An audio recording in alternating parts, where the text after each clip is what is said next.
I'm so used to making everyone else look awesome.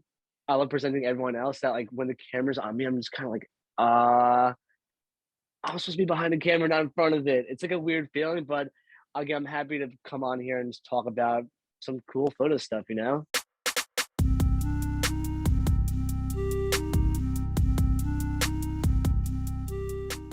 Welcome to LI on the Rise. This is all about people who are chasing their dreams, and today I'm with a very talented photographer. Please introduce yourself. How's it going? My name's Sean, and I run Internal Vision Media.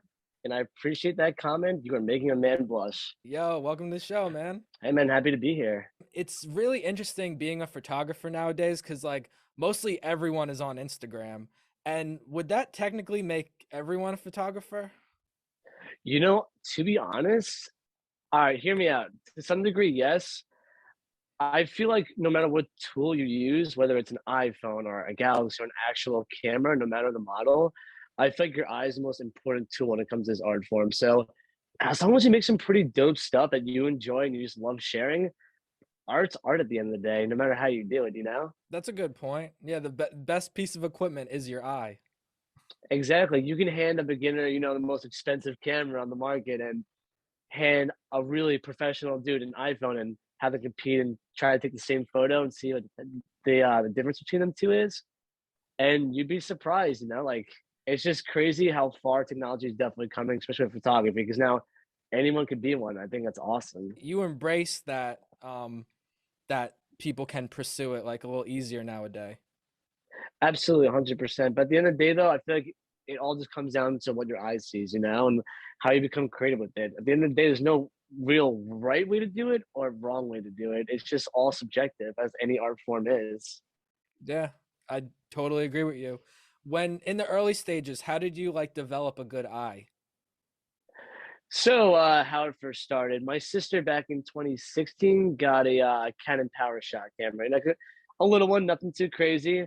And I was actually one day, I'm like, hey, because at the time she got me into hiking along with her and my brother-in-law. I'd go up stay with them a lot, and we would go on hiking trips and stuff like that for the weekends while I was up there.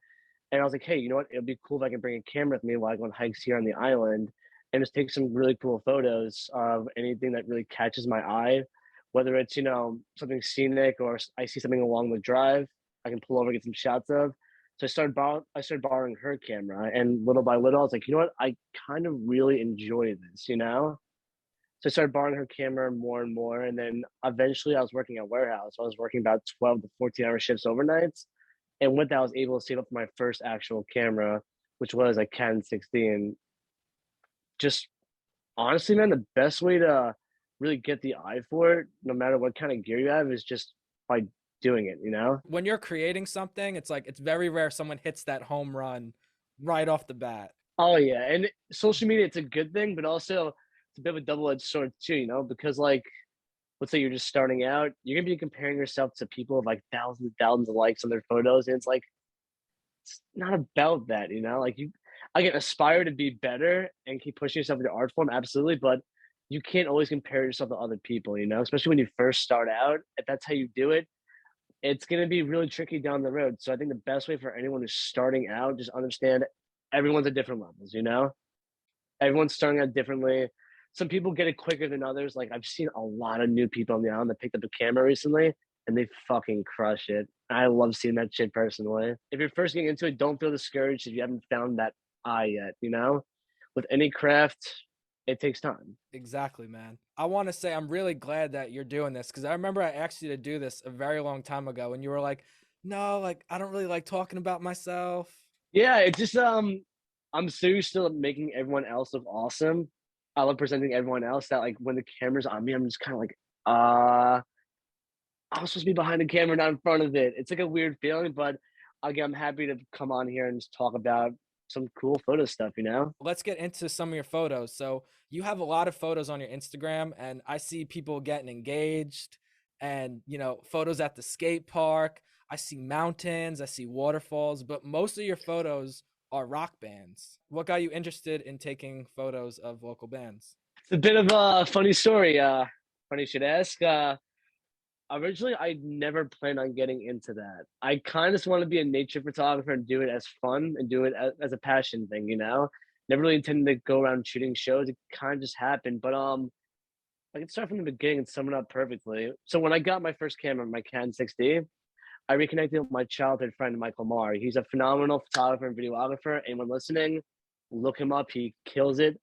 And he took me under his wing and taught me pretty much everything I know. You know, he would bring me on his music video sets, and I would be, set assistant, help out with setting up the lights, taking photos of people in the music video, some behind the scenes shots, and really helped me build up the idea of composition. And he taught me a lot of using Photoshop and Lightroom, and all his components really paid off in the end. So for starters, I gotta thank that guy. Again, Michael Marr, look him up.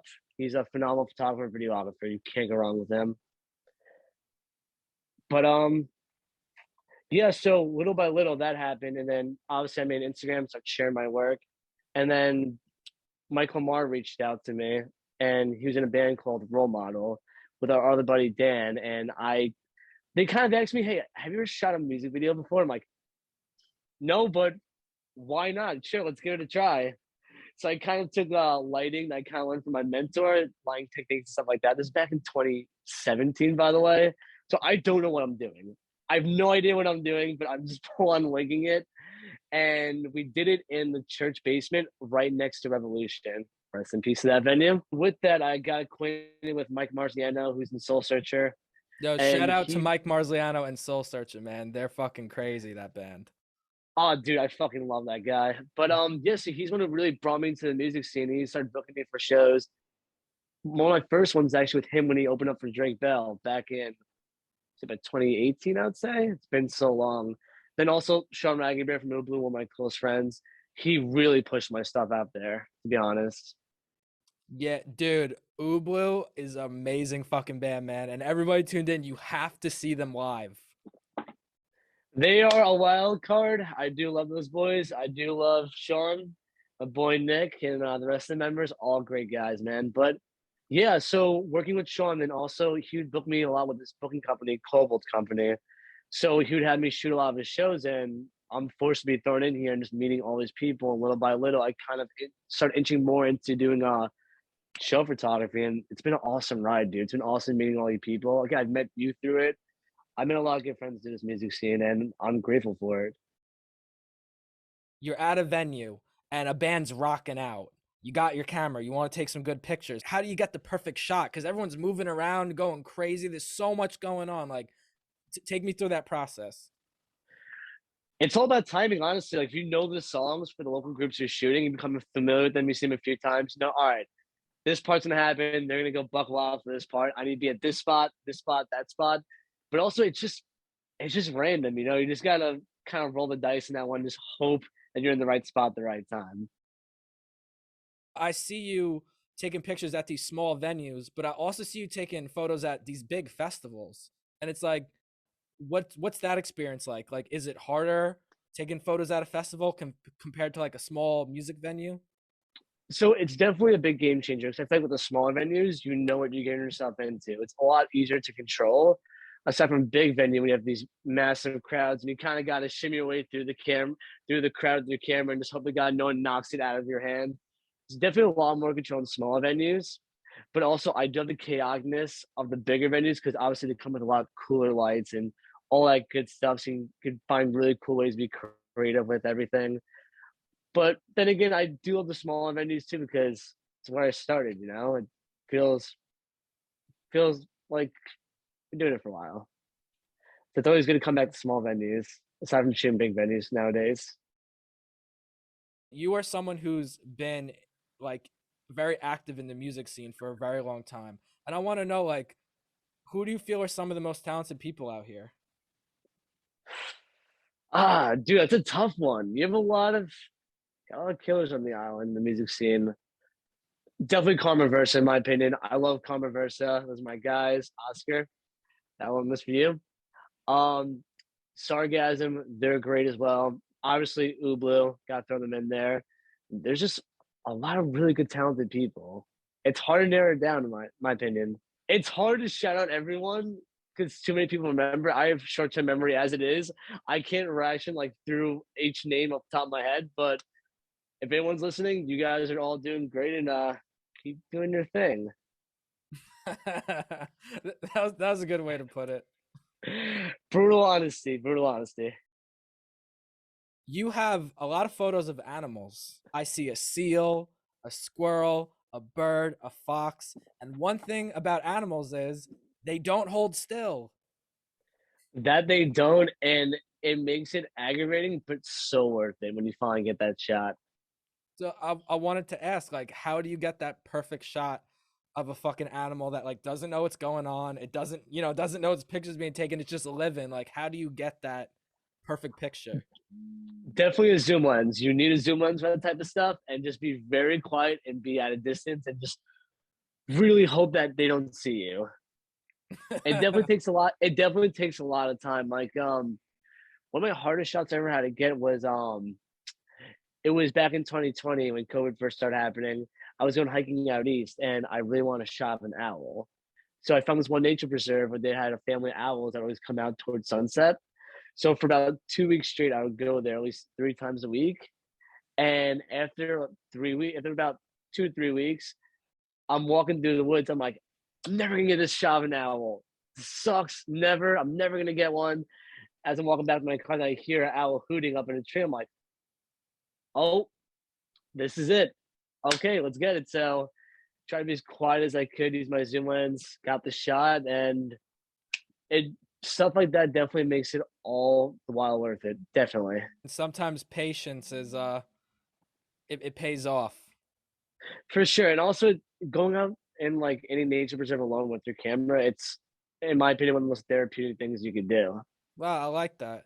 Yeah, it's like, because like you started with nature and like the nature shots are just, they're so calming. When you're filming a rock band rocking out, it's dope and you could like feel the energy through the picture, but you could also feel the energy of just the peacefulness of just nature. For sure, 100%. And I feel like the unpredictableness of doing nature photos kind of dribbles down into doing show photos. Because the one thing they both have in common is it's all about timing and just getting it at the perfect moment. So I feel like that definitely played a role in the other.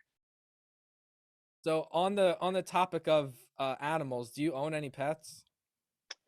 I have one right here if you'd like to meet him. This is my baby. His name is MJ. What made you name it MJ? So we had a cat before we had him, my whole childhood, and his name is Midnight. He was also a black cat. So when we adopted him, we were like, okay, MJ Midnight Jr., that works. Yo, can my dog meet your cat? Absolutely. All right, one sec, one sec. Yo, yo, yo. Oh, dude, that dog's adorable. Thank you, bro. What's his or her name? This is Poochie's. Nice to meet you, Poochies. This is MJ. MJ, Poochie's. What kind of cat is that, dude? You know, a chubby kitty. Nothing too crazy. Chubby kitty? Like what? Like what kind? Oh, dude, he just got a lot of love to give at the end of the day, you know? Weighs about a few and he loves being held like a baby. Boy or girl? Oh, boy. Does he sleep with you at night? You know, from time to time, he'll feel a bit cuddly, but for the most part, he's kind of just like, yeah, just feed me and leave me alone. That's kind of a little bit unpredictableness there. That was fun. Oh, yeah. So it's always good to show pets a show and tell. Hell yeah, man. We're getting to know you as a photographer and as a person. I'm a cat father as much as I'm a photographer. Internal Vision's a very cool name. How'd you come up with that? I'm gonna be honest with you, it just sounded cool. That's a brutal honest answer. I was just thinking of like ideas. I'm like, that could work. Let me look it up. Does anyone have this yet? Is there a photography name? No. Okay, cool. And it's funny because a lot of people go like, there's a meaning behind the name, right? I'm like, no, like there's really no name behind it. At the time in 2017, I was trying to think of a photography name for my little startup business with it. It just sounded pretty cool. I was like, okay, people like this. Let's just roll with it. Bro, do you realize how deep that name is? I mean, it's open to interpretation, you know? Do you want me to break it down right now? Because I'll explain it. This is what I thought it always was. You want to hear it? Let me hear. Okay, it's internal vision. So you're a photographer. So it's like that shot, like you have like for every photo you take, that's your vision, but it came from you, your brain and your eyes. So every photo is your internal vision because I mean, if it was internal, they couldn't see it, but it came from you. So it's like people seeing what you pictured for the thing that you created, which is a photo. That's what I always thought it was. That was actually poetic and beautiful. And I think for now on, if anyone ever asks me what the meaning behind the name is, I'm gonna roll with that with your permission. If that is okay with you, Well, you're gonna let them know that the host of Ally on the Rise made that, right? We clear on that? 110%. I give credit where it's due. But no, that is a really cool. Like, I didn't even think of that, to be honest with you. Dude, like It's a that's really cool concept. thank you, bro. Dude, I swear to God, like right when I saw the name, I was like, oh, I get it. And that whole thing I just said popped right into my head. I was like, oh wow, that's dope. And then I asked you, and you're like, nah, there's like nothing. There's really no story with it. I'm like, what the fuck? So, to anyone watching this that is wondering, was there ever any meaning behind my little media thing's name? Now there's meaning. That was actually very poetic and beautiful. I actually like that a lot, dude. Thanks, man. I appreciate you. I appreciate you as well, buddy. I want to thank you for coming up on here and joining me and spending your time with me. And I think this was really cool. And just let everybody know where they could follow you and check out all the photos. And maybe if someone needs a photo shoot, you know, they could reach out, give them all your information. Hey, sounds great. You can find me on Internal Vision on Instagram, and I should have a website. You would think I would have a website by now. Honestly, all I have is just Instagram. I guess that is your website.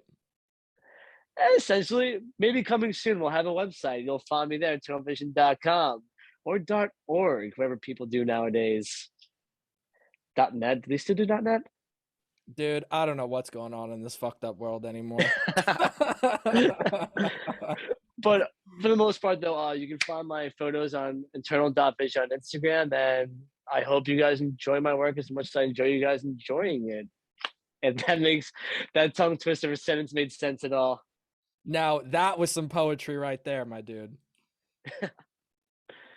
I try when I can. I try. Thank you for coming on here and doing this. I Hey, think it was really fun, man. Shout out to you.